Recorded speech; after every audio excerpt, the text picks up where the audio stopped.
All right, bet. I want to talk about some of the rivalry games that happened in college football this past week. I know I'm recording them at late. I don't give a fuck.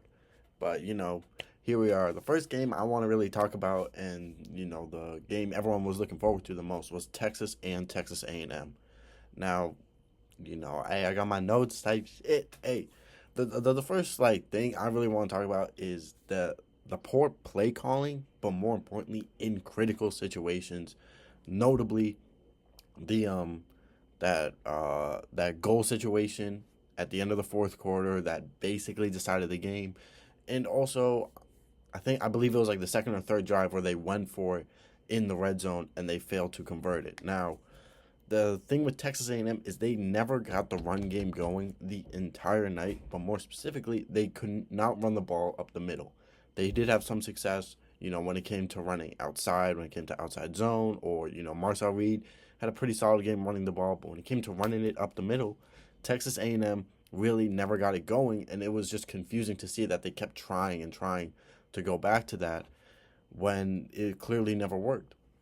And so when you get like so early on, that third drive, they get it down. It's 3rd and 1, and you want to go for it, or you want to run up the middle.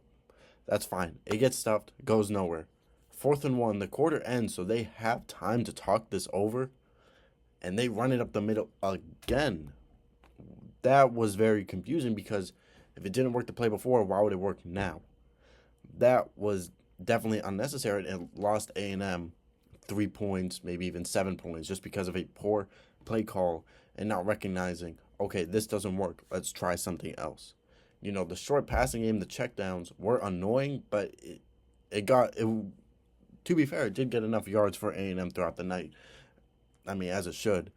So the O line versus D line for A&M in Texas, A&M really struggled for the most part, especially on the interior, the guards and the center.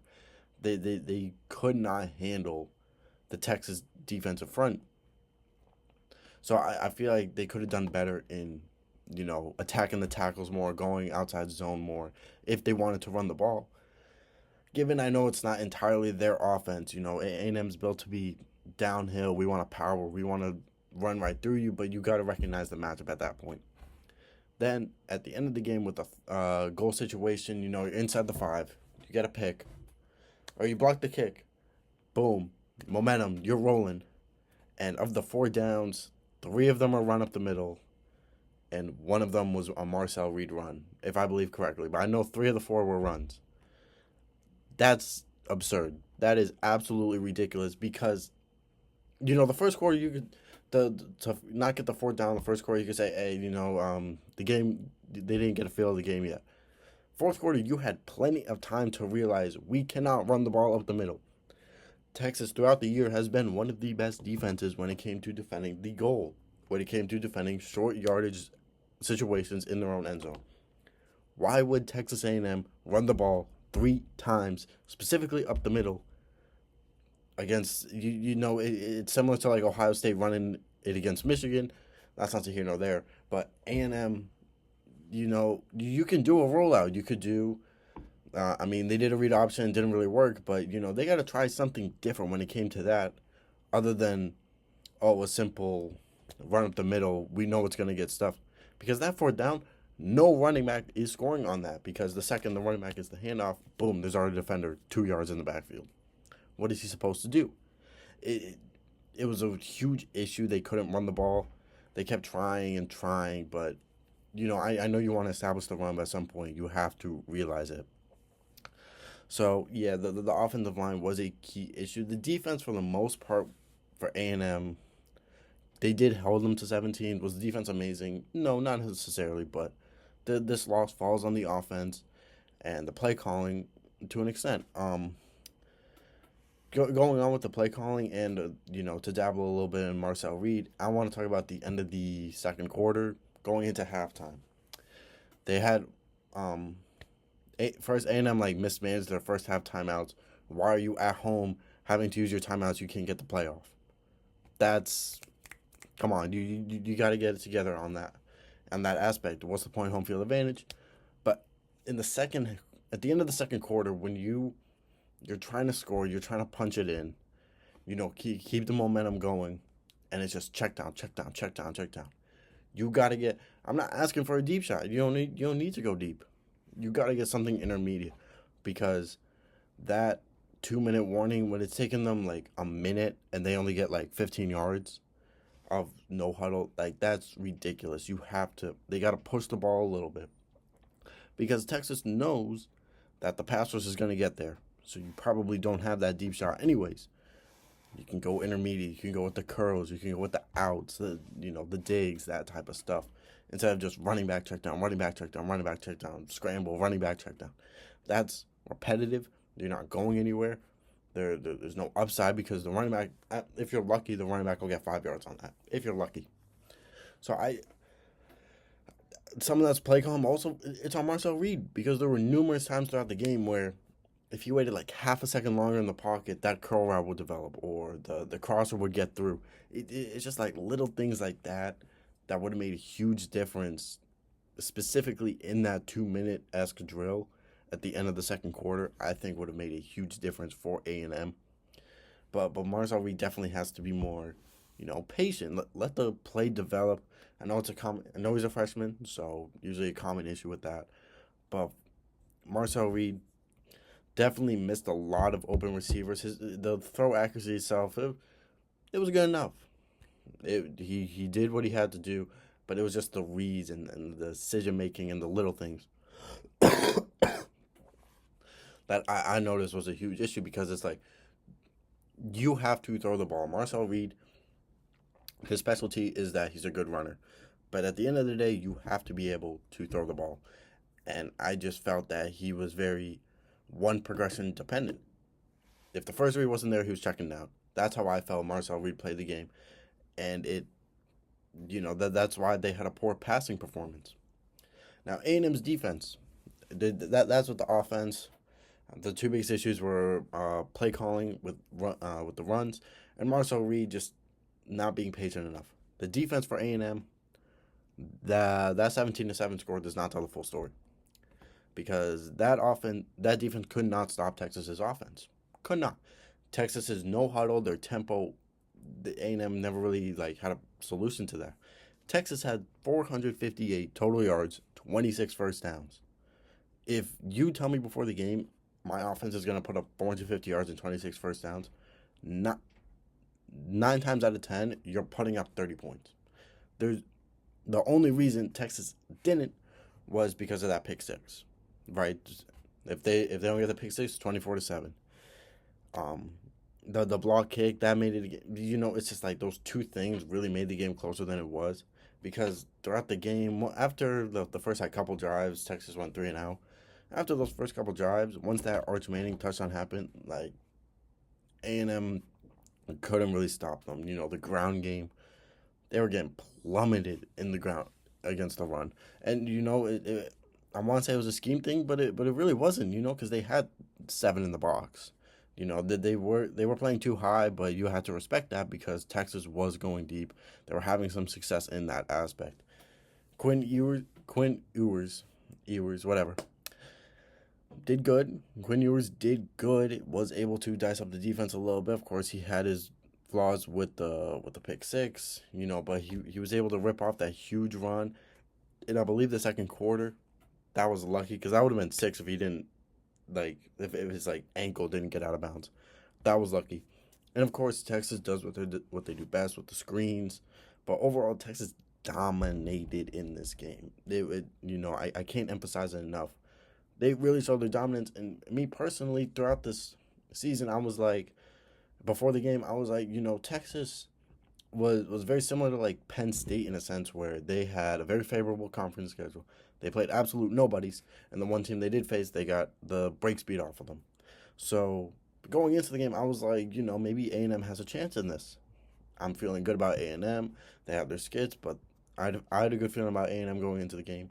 Proved me wrong. Texas showed why they are deservedly a top 3 team in the country and deserve that ranking.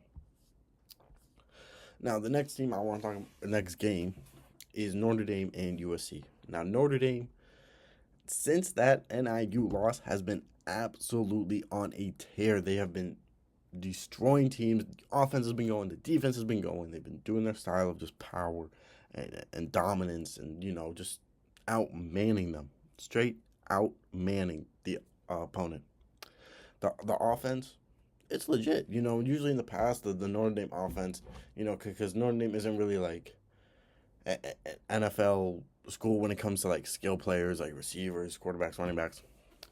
But they might not even have that this year, but they got a very good offense, and that you have to start off with Jeremiah Love, who USC could not stop after the first quarter.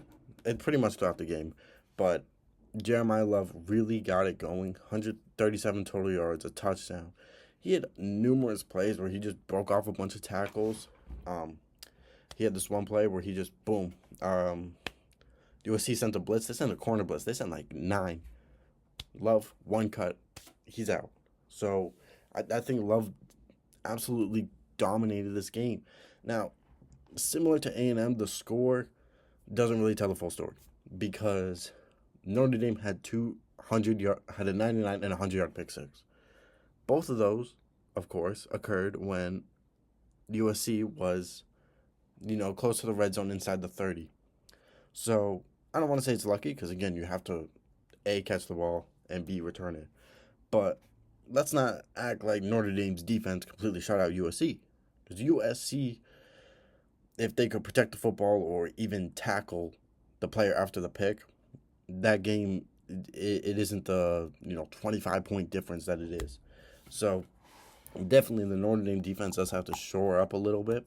And it's good to see that, they can, return. They have like a high ceiling in that aspect on a play-to-play situation. But this is definitely a national championship caliber defense. Since that NIU loss, it's been one of the best defenses in the country. And against USC, they had their hiccups here and there, but I think the USC game, it was mostly about the offense, the ground and pound. Riley Leonard really didn't play that well either. 155 yards, 2 touchdowns, and a pick. But, their scheme is all about, we're going to go through the run game. Riley Leonard, don't do anything stupid. Hit your checkdowns, hit your simple stuff, and they'll be fine. Which he did. He did just enough. The game goes through Jeremiah Love and that offensive line for Notre Dame. They've always been a physical team, and they did it really pretty good against Notre Dame. And, USC isn't a slouch. Of course, everyone's saying that's the popular thing, that they're better than their record because time after time after time, it's been tough game against a good opponent. USC has not been a cakewalk. And for Notre Dame to be like that clean on offense, defense, it wasn't a clean game by Notre Dame, but then again, putting up 50 points is putting up 50 points. That's not to here nor there. Another big game in the ACC was Miami and Syracuse. Now, this was one of the best games of the weekend from a viewer perspective, and Miami did what they usually do. Cam Ward and Restrepo completely dominated. Ward had 350 passing yards and 2 touchdowns. Restrepo had 9 catches, 150 receiving yards, and a touchdown. But the big thing with Restrepo was he did have that one fumble. The ball just bounced the wrong way. Boom. Syracuse gets it, take it to the house. And I believe that fumble made it 35-28. So overall, Restrepo and Ward did their things. You would think in theory that putting up 38 points in a game should win you the game, but the issue for Miami all season has been defense, and Syracuse had their way. Syracuse was running the ball pretty solid, but through the air, they really had no answer for the deep shot of Kyle McCord. But talking about Miami, their run game was solid in this game. I don't know why they became more dependent late. I feel like if they ran the ball more, they could have managed the clock a little bit better in that aspect. They didn't. You get your defense rested if you run the ball more, and I don't want to make it sound like it's a bad thing if you score quick, but if you score quick, your defense is still gassed. Okay, Syracuse is going to score quick right back. So I think they should have ran the ball a little bit more. They had some success when it came to running the ball. I just I feel like they got a little bit pass happy at the end. When because there was a sequence where it was just touchdown, touchdown, touchdown, touchdown. Miami, you can relax. You can run the ball. They were doing a good job running the ball. I just believe they should have done that more. Now the big talking point is gonna be, should they have went for it or should they have kicked the field goal? Because it was 35-42. They didn't get it, so they elected to kick a field goal instead of going for it. My thing is, if you look at it in that aspect, why they kick, they still needed a touchdown to win. They never got the ball again, blah, blah, blah, blah, blah. The thing is, you got to look at what happened and the timeouts. So to start, there was an unsportsmanlike, so Miami was really backed up. It was basically like 1st and 25 to get into the end zone. Boom, they run those first three plays. It's 4th and goal from the 10. That's not easy. That is not a chip shot in the slightest. There's a difference between, like A&M going for it at the 1 and Miami going for it at the 10. There's no guarantee Miami gets that at the 10. On the third down play, they ran a pass play. Cam Ward had to scramble because nothing was open. So I don't think anything would have been open on 4th down. You can't make that bet. 10 yards is simply too far away in that situation. But also the time, because it was about 3:40 left. Miami had 3 timeouts, plus the 2-minute, which would have been an extra timeout. Does Miami have a good defense? No. But that's a lot of time. That you have 4 clock stoppages, 3 minutes and 40 seconds, plenty of time. Plus, in a worst case scenario, you already know Ward and Restrepo can go for a big play, so it's not like you need a lot of time back. I think Miami would have been happy where, let's say they stop Syracuse and they get 30 seconds left, no timeouts. I can live with that. I would rather have no timeouts, 30 seconds left, whatever, you start at the 30, than going for it on 4th and goal from the 10. It's just, you feel better. I would feel better about myself if I got a new drive with all those clock stoppages. There was still plenty of time left, and you got to trust the defense in a sense. You have to trust. Plus, let's not act like Syracuse was protecting the football either. They had their fair share of turnovers. Who says Miami couldn't get another one? And I think the coach made the right decision. Hindsight is 2020, but then the defense couldn't get a stop. Boom, ball game. Syracuse wins 42-38. And overall, I just think they didn't do anything too crazy. I think Miami played good, but Syracuse played better. I'm not going to pin it on that goal-to-go situation. I'm not going to pin it on the fumble because, that ball, the dude punches is fumbling's whatever. Dude punches out, the ball just so happens to bounce straight back up. It's what's Miami supposed to do in that situation? Of course, you'd rather hold the football, but for the fumble to turn into a touchdown, that aspect, that little tweak, it's more luck in that part. But also, Miami had a 21-0 lead. So I can't pin this entirely on the defense because the offense was rolling early. Why'd they slow down? Run it up, because you blew a 3-touchdown lead. 3-touchdown lead. And that quickly evaporated. I think they were tied at halftime. It went away so quickly. That goes hand in hand with the offense and defense. And I think the blame goes on everyone. Miami did play a good game, but it wasn't one exact moment that cost them. It was just over the course of the game. Like I believe Syracuse had like a 98, 99-yard drive for a touchdown. That's absurd. Come on. That's ridiculous. That's Miami. Good game. It's just mental stuff for the most part. Syracuse, though, Kyle McCord absolutely killed it after they went down 21-0, and he could just rip it, similar to like Dak Prescott in the NFL, where you You can just freelance for a little bit. You got nothing to lose. You're down 21-0. So McCord's going. And since he's playing that nothing to lose mentality, once the game comes close, he's already in rhythm. He's already going. So, I bet it was like in the end of third, going into fourth quarter, Syracuse and Miami are going blow for blow. Because Kyle McCord is just killing it, killing that secondary. He's going deep, going intermediate, going check down. All three aspects, McCord was killing it. McCord had 360 yards, 3 touchdowns, and an efficient 26 for 36 passing. You can't ask for a better game. That's amazing performance. The receivers for Syracuse, Trevor Penna, 6 catches, 128 yards, and a touchdown.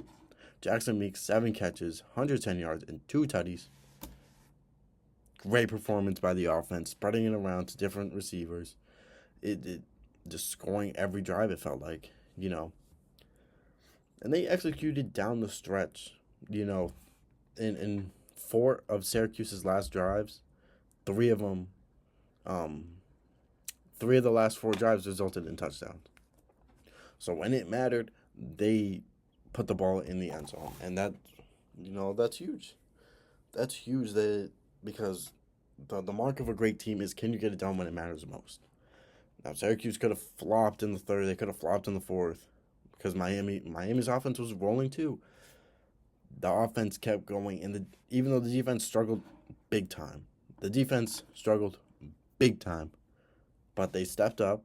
They were able to hold Miami to a field goal, because Miami got it in a goal situation, and Syracuse was able to hold them.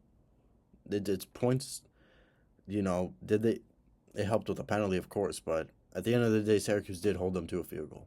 Syracuse did keep them out of the end zone, and I think this is something that they can really hold their hat on going into the offseason, because now likely Kyle McCord's going to run it back.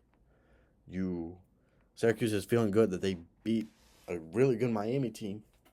I believe Syracuse is 9-3 now. That's something you can really hang your hat on. But this was all about momentum, and once they came back, the score, they were going blow for blow. Either team could have won it, but Syracuse was just feeling so good about themselves. And the longer you're in it with a team that really shouldn't be, the underdog is going to feel better for each taking minute. And that's ultimately what happened. They were able to win it at the end of the game. Next game, we have Tennessee and Vanderbilt. This should be pretty quickly. Tennessee, I believe they were down 17-0 at one point. They fell down quickly, bad. But honestly, I don't want to say it wasn't their fault, but it was just some luck. It was bad luck, Vanderbilt got a return touchdown. Tennessee turned it over on downs. They had another turnover. Once they cleaned that up, this game wasn't really close. They went on a 30-point run, and that was all she wrote. Dylan Sampson, he'll be a difference breaker in the college football playoff, because he went for 25 carries and 178 yards. No touchdowns, surprisingly, but still, he's one of the best in the country. They started feeding him. They stopped being dumb, protected the football. Special teams cleaned up too, and that was it. Nico, I can't even say his last name, so I'm not gonna bother.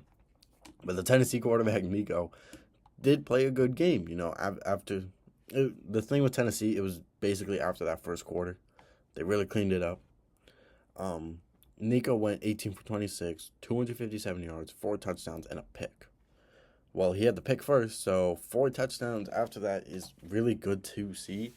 And it just goes to show that, maybe Tennessee isn't a one-dimensional offense. Maybe they can do something outside of Dylan Sampson, which is, you're going to need that come playoff time, because, it's likely that Tennessee is going to face off with, Penn State or maybe Indiana. There could be a Georgia. So, those 3 teams, I think, are the most likely teams that are going to play Tennessee. Georgia, Indiana, Penn State. All 3 of those, Georgia and Penn State, amazing on the defensive front. So if the run game is not working in those games, you have to be able to pass the ball. Oh, and if you play Indiana, we already saw with Ohio State, they can be taken care of in the pass game. So I think Tennessee being able, depending on their matchup, they should be able to have success in both aspects. The defense for Tennessee was good. They weren't their usual. They were their usual stuff.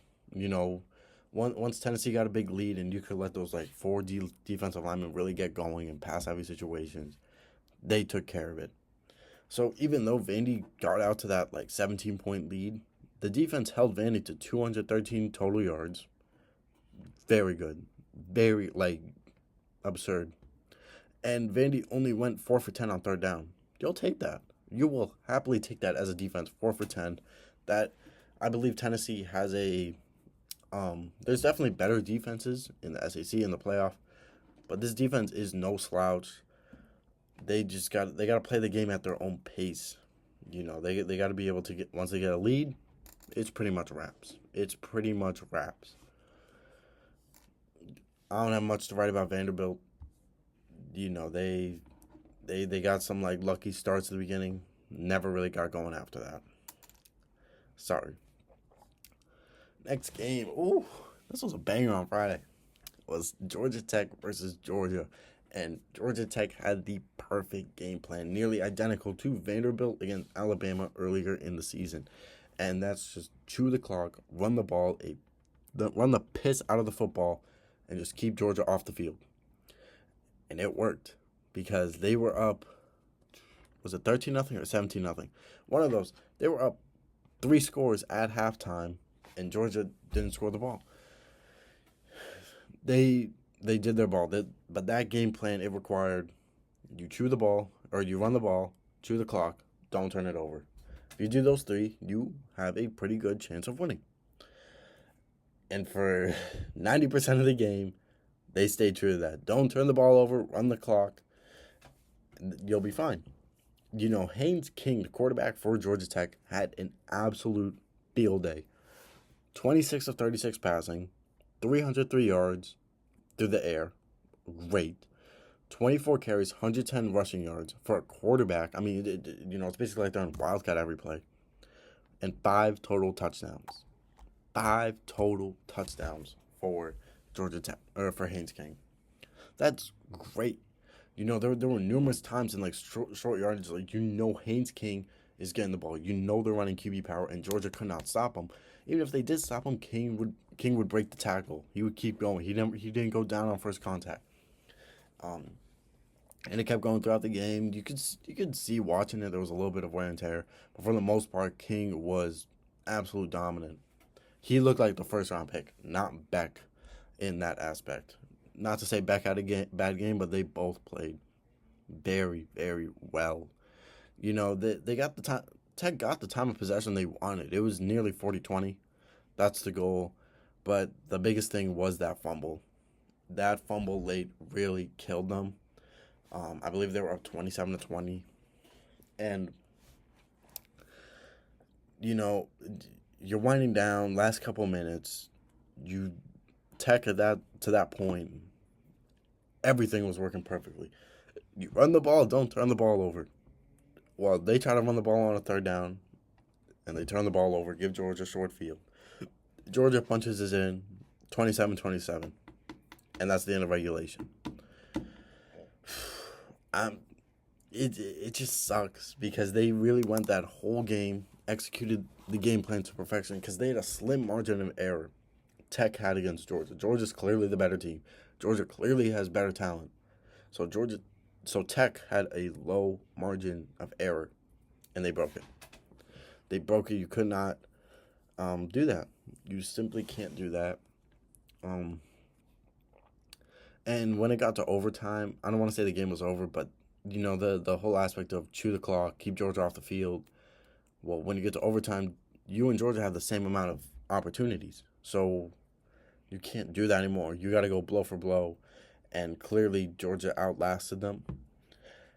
So, once it got to overtime and the playing field was even, you take the clock out of the equation, Tech was really underhanded. And it showed.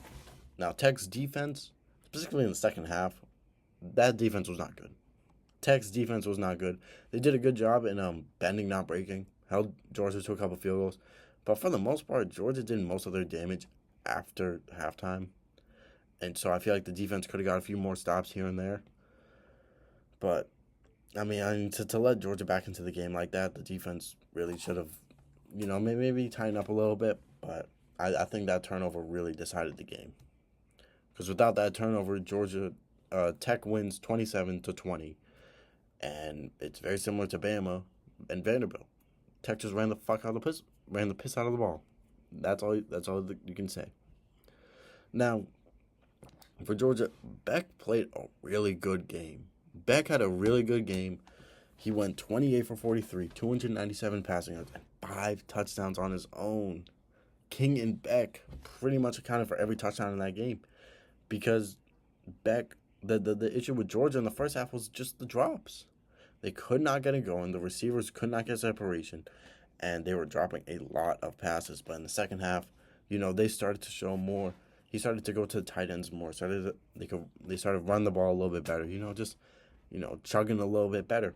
And Georgia's identity has never really been receiver. I know they had Ladd McConkey last year, but Georgia is at its best with the tight ends and the running backs. Being able to go 12 personnel, 21 personnel, and just get it to the tight ends, scheme them open. That's when they're at their best. In the second half, Beck did that. He got it to the tight ends. And, that's when they started to work. Oh, what a coincidence, The run game really never got going for Georgia. I believe they had 100 yards rushing, but that's not why they came back. It was through the tight ends. It was through, just chugging it down the field, nothing too crazy, and the fumble, the fumble. I also think Georgia did a better job in the second half. Once they did get it close, once it got to like a one possession or, once it got close and there was more pressure on Tech to go into pass situations, Georgia started winning on first down, and that's how you beat a team that's trying to chew the clock. You don't win on second, you don't win on third, you win on first down, because on 2nd and 9, 2nd and 8, it's not as pretty to run the ball. It's not as pretty because now you're really having to do more. So Georgia started winning on first down more in the second half, and that was the biggest difference. But I know for Georgia, this is not the first time we saw them beat down big in the first half. They get off to an ugly start. We saw that against Bama, saw that against Kentucky, and we saw that against Texas just for the Georgia offense. The Georgia defense against Texas was good, but in the first half, that Georgia offense was not good. So it'll be interesting to see if come playoff time, can they get off to a faster start and not dig themselves a hole, right? But that was a fun game. That was a really fun game. Malachi Starks, that guy's dumb. Oh my God, a little side piece, but Malachi Starks, top 10 pick in the NFL draft. My God. And the last game I want to get to, the game, Michigan and Ohio State, and this is just something that's baffling to me is Ohio State had the most brain-dead, idiotic game plan ever. Why are you so keen on running the ball? Ohio State, for the past couple of years now, it's not overnight. Ohio State, literally in their history too, has always been a skill group. And I know the stat is in the past 22 winners, the team that runs it more wins. That's fine and good, but that's not. You got to break the streak eventually, right? So I don't know why they were so keen on running the ball, considering that was the one strength. That was the one thing Michigan did better than Ohio State, and that was run defense. Now, Michigan's defense has 3 first-round NFL picks on it. Mason Graham, Will Johnson, and Kenneth Graham. Will Johnson didn't play, so the secondary is already weak. They're without their best corner. The 2 first-round picks are the other 2 first-round picks were D tackles. So why would you keep attacking the one part they're good at? Why would you not attack the weakness? Because Michigan has their 3rd and 4th string corner out on the field. Why against Jeremiah Smith and Emeka Booker? Why would you run the ball? You're playing right into Michigan's hands. So it's just brain dead why they didn't throw the ball. And when they did have to throw the ball in that 2-minute drill right before at the end of the second quarter, Jeremiah Smith scored the touchdown. They drove right down the field, no problem. Why go away from that? I believe this was Ryan Day trying to show everyone, we can run the ball just as good as Michigan, and we need to establish the run game, and we need to show our dominance. Fuck out of here. Throw the ball. Just win the game. That's all that matters. Because no one has any comments about Ryan Day if they win the game and they rush for 20 yards. If they rush for 20 yards and win the game, no one says a peep. So I don't know why they're so keen on running the ball. They didn't have success all game. They had 26 attempts, 76 yards, 3 yards a carry. So you're behind the sticks. If you run it on first, second, third down, you're behind the sticks. Now, Jeremiah Smith, who I believe is Ohio State's best offensive player. That kid is special as a freshman. 0 targets in the second half. What? You get the ball to your best player. Jeremiah Smith, this has been a thing, an issue all year long. They don't feed him. They don't feed him. They don't feed Ibuka. So who are you giving the ball to? Jeremiah Smith used to pencil in 10 to 12 targets every game. Considering that he ended the first half with that touchdown, they drove down the field, and you go away from it. That's just brain dead. Now, Will Howard was not good. Will Howard was not good in the slice, and it just looks even worse because you see the way Colin McCord played against Syracuse, and Will Howard was awful. So the 2 turnovers, the missing, the accuracy was off, the decision making was off. It was just awful. I think the moment got too big for him. He just could not handle that. And the turnovers to give Michigan the short field killed them. Absolutely killed them, especially late in the game, to give Michigan that touchdown. One sequence I want to talk about is the Jack Sawyer interception late. So, in my head, that should have gone down as an iconic play if Ohio State wins the game. Because you see Sawyer on third or fourth down, get the pick, Ohio State keeps the ball. And nothing. Because Ohio State went 3 and out, punted the ball. After the Michigan return, they're already at the 50. So what's the point in the return if Ohio State's offense isn't going to do anything? Because they went 3 and out, Michigan started at midfield, and boom, first down, you're already in field goal range.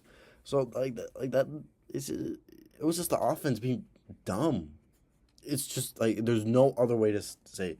They were just being dumb, not throwing the ball more. They overcommitted on the run game. They played right into Michigan's hand. Now, even in the pass game, the offensive line for Ohio State, which was pretty much band-aided for most of the season, they could not guard. They could not block Mason Graham and Kenneth Graham. Absolutely no. Mason Graham was basically a running back because he was in the backfield every pass play. But they had more success in the pass game than the run game. Michigan, they didn't have a good season. They weren't a good team this year. They were average. But the one thing they did do well was they stopped the run. And Ohio State played right into their hands. I believe it was strictly on coaching and play calling. We want to talk about Texas A&M play calling being bad. This was an embarrassment of play calling. And speaking of coaching, Ryan Day, I think everyone knows he lost the locker room.